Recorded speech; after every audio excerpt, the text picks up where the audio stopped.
Услышать стихи известных чувашских поэтов и ощутить всю прелесть звучания народных песен. В Чебоксарской детской музыкальной школе номер 5 прошел межрегиональный фестиваль национального искусства «Тован-Ень».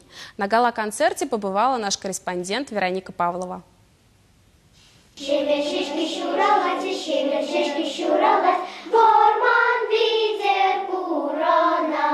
Фестиваль национального искусства «Тован-Ень» проводится уже 8 лет. Юные таланты читают стихи и поют песни на родном языке.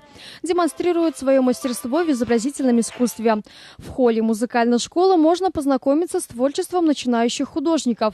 На полотнах оживают герои произведений чувашских классиков. Все картины передают любовь к малой родине. Организаторы признаются, интерес к национальной культуре с каждым годом растет.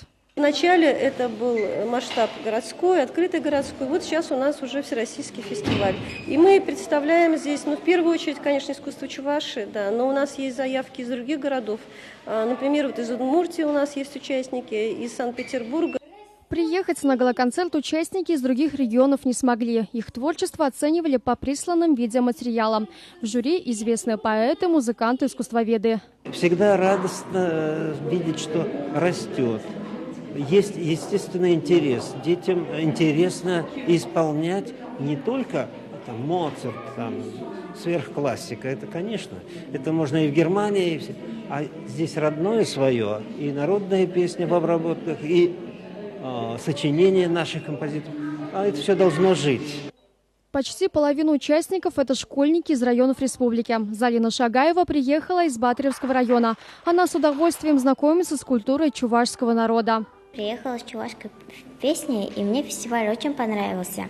Я знаю русский язык, но татарский мой самый родной язык. И чувашский язык я только начала учить.